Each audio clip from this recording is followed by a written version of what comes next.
Ischia, bonjour. Bonjour. Vous êtes professeur de stratégie à Institut Mines-Télécom Business School et nous allons nous intéresser aux effets de réseau. Oui. Alors, est-ce que vous pouvez nous expliquer pourquoi est-ce qu'ils sont particulièrement importants dans un univers digitalisé ?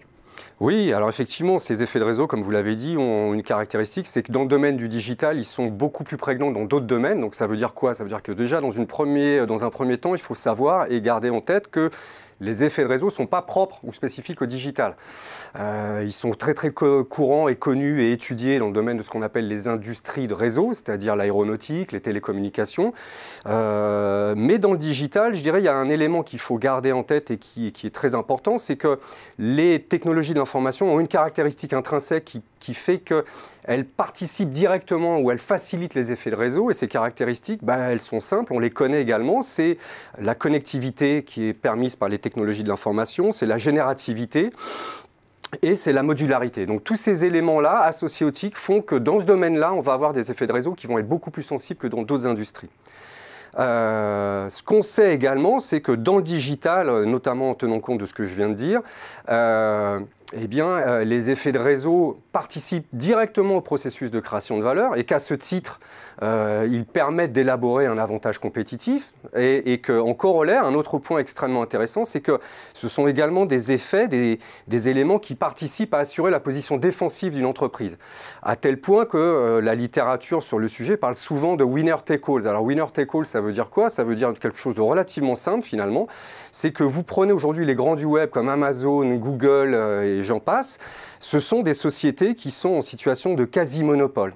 Ça veut dire quoi? Ça veut dire que les effets de réseau les ont projetés sur l'avant-scène. Est-ce que justement, je vous coupe, excusez-moi, mais voilà, c'est un modèle de plateforme qu'on connaît bien, Uber, Amazon, mais alors voilà, quel est le lien entre plateforme et effet de réseau? Alors il y a différents types de plateformes, d'accord, entre un eBay, entre un Facebook, entre un Google, on n'est pas vraiment sur les mêmes types de plateformes. Donc là, il y a une typologie des plateformes qu'on connaît aussi. Par contre, toutes les plateformes à des degrés divers ont un point commun. Et ce point commun, c'est que les plateformes sont des outils qui permettent d'enclencher des effets de réseau et leurs corollaires, ce qu'on appelle les externalités, lesquelles peuvent être positives ou négatives. Donc ça, c'est un point important. Donc, c'est aussi une raison pour laquelle toutes les startups aujourd'hui veulent développer des modèles de plateforme. Alors, il y a une étude récente qui a été produite fin de l'année 2018 par un venture capital de la Silicon Valley qui a montré, preuve à l'appui avec des données microéconométriques et statistiques, que depuis 1994, c'est-à-dire en gros le développement de l'Internet grand public jusqu'à aujourd'hui, eh bien, les effets de réseau étaient responsables de 70% de la valeur créée sur les valeurs techies, ce qui est quand même énorme. Alors, est-ce que vous pouvez concrètement nous les expliquer? Oui, alors, si on prend une plateforme... Prenons le cas d'Amazon. Encore une fois, le cas d'Amazon est intéressant. Pourquoi? Parce que historiquement, je vais y revenir, les effets de réseau qui ont participé au développement d'Amazon sur la période 97, c'est-à-dire l'IPO jusqu'à 2003, sont d'une certaine nature.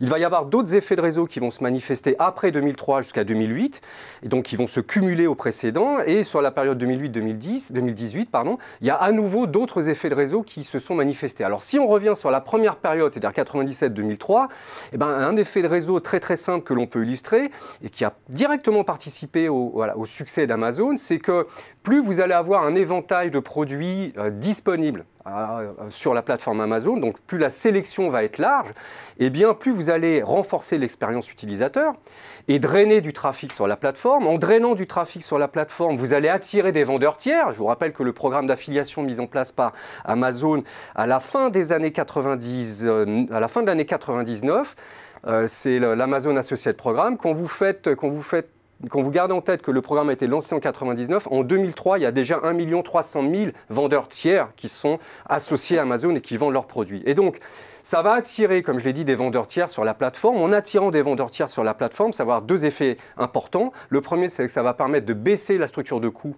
de la plateforme et d'Amazon en l'espèce. Et en corollaire, ça va permettre d'assurer des prix toujours plus bas credo, c'est le credo en fait d'Amazon depuis le début, c'est-à-dire vous proposez tout type de service 24 heures sur 24 avec des prix défiant toute concurrence. Donc c'est typiquement un des effets de réseau qui a participé au développement d'Amazon sur cette période-là. Et puis si vous regardez la suite, eh ben, ils ont enclenché d'autres effets de réseau en venant agglomérer à la plateforme Amazon d'autres communautés. Je pense notamment aux développeurs. Vous savez comme moi que Amazon aujourd'hui c'est 47% du cloud, hein, c'est un acteur du cloud. Et donc ils proposent des solutions aujourd'hui à des startups qui sont une communauté vraiment à part entière, mais qui est hébergée sur la plateforme et qui contribue à créer la valeur et l'avantage compétitif dont bénéficie Amazon aujourd'hui. Eh bien, merci Thierry Ischia pour ces explications. Merci bien.